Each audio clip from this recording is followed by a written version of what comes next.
If you haven't been paying attention, Nike just released their own line of strength gear, and their grind bumper plates are some of my favorites on the market right now. They look amazing, and they're available at a really sweet price point. I'm pretty pumped for this video today, so let's get right to it.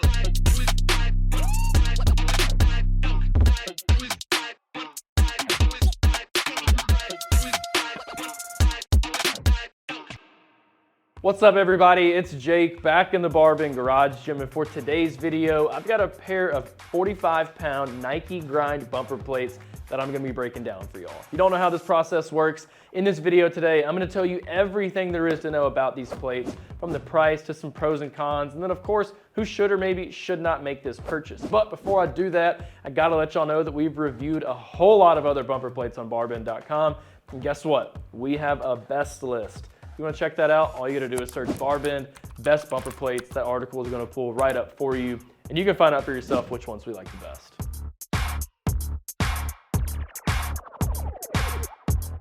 Okay, so what are Crumb bumper plates? So for those who don't know, Crumb bumper plates are made from recycled rubber. So they're going to have more bounce than virgin rubber plates will, but they're also going to be cheaper. So if you're on a tight budget, Crumb bumper plates are a really solid way to go about it. They're going to be better for the environment as well, since they are in fact made from recycled materials.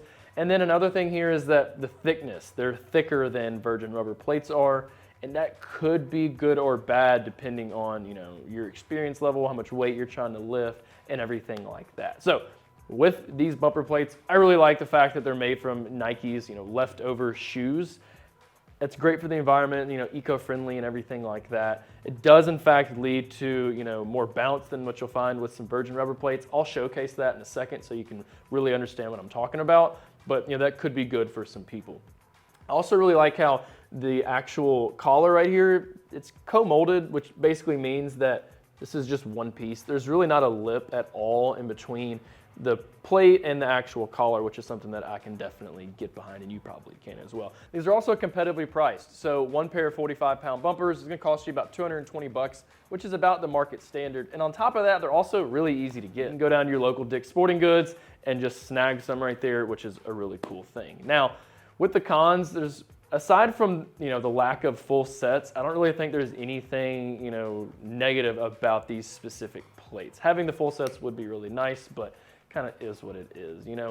That extra bounce, like I said, may not be ideal for everybody. You could either A, injure yourself if you're not careful, but also kind of cause some damage to your surroundings. So it's definitely just something you want to be extra careful with. And then also that thickness, like I talked about. So the thicker your weight plates are, the less room you're going to have overall on your loading sleeves of your barbell, but also it's mainly for people who are doing Olympic weightlifting and are very good at it and understand the intricacies and everything about barbells and everything like that. But the thicker your weight plates are, could negatively impact the whip or the bounce that occurs mid-lift on your barbell. So that's definitely something that you want to be aware of as well.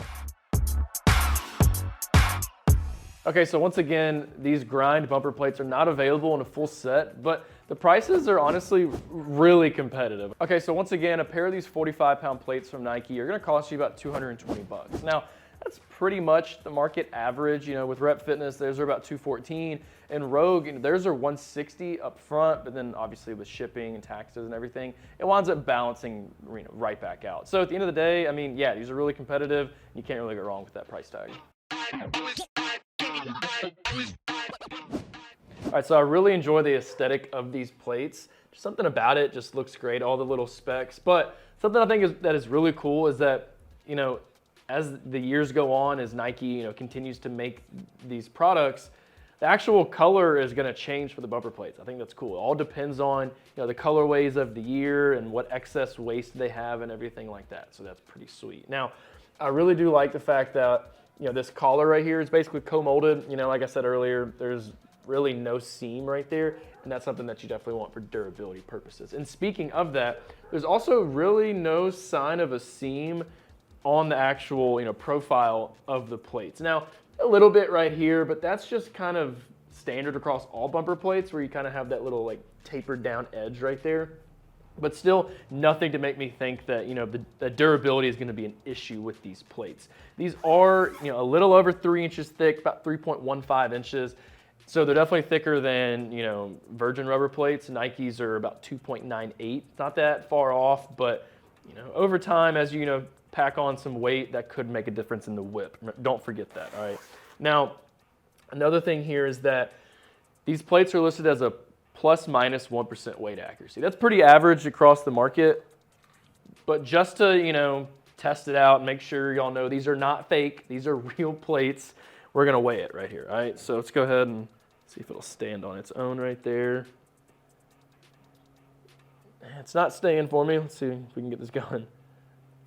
All right, 46 pounds, that's not a big deal at all. I'd rather it be a little bit heavier than a little bit lighter, you know what I'm saying? So that's really cool right there. These also have a durometer rating of 65. Now, that's way off from the 88 durometer rating on the Nike Virgin rubbers.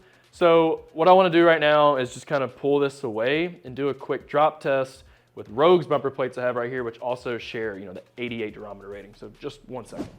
All right, so like I said, we got the Nike bumpers right here, the grind bumpers on this barbell, and I got the Rogue Echo bumpers right here on this back one. All right, so just go ahead and pick this up and just show you how much bounce you can expect. This is just a normal, you know, waist height, whatever.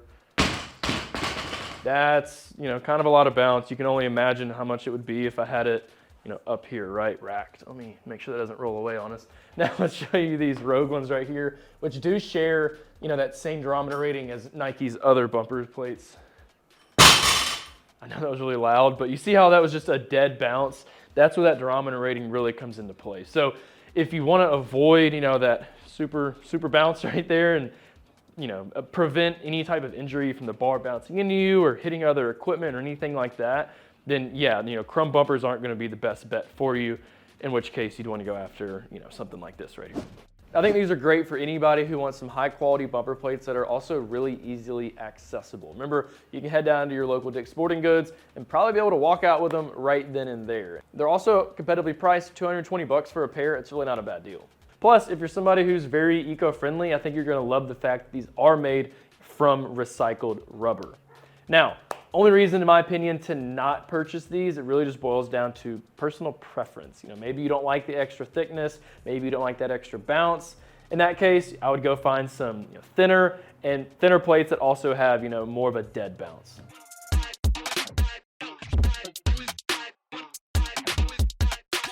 That's all I got for y'all today on the Nike Grind bumper plates. Out of all of their gear they've released lately, these are probably my personal favorite. Thanks for watching. Hope this video was really helpful and I was able to answer any questions you may have about these bumper plates. As always, stay posted for my next video. But for now, head over to BarBend.com because we have a full written article about these plates that I think you should go and check out. All you gotta do is search BarBend Nike Grind bumper plate review. It's gonna pull right up for you and you can read over everything we talked about here today. I'll catch y'all next time.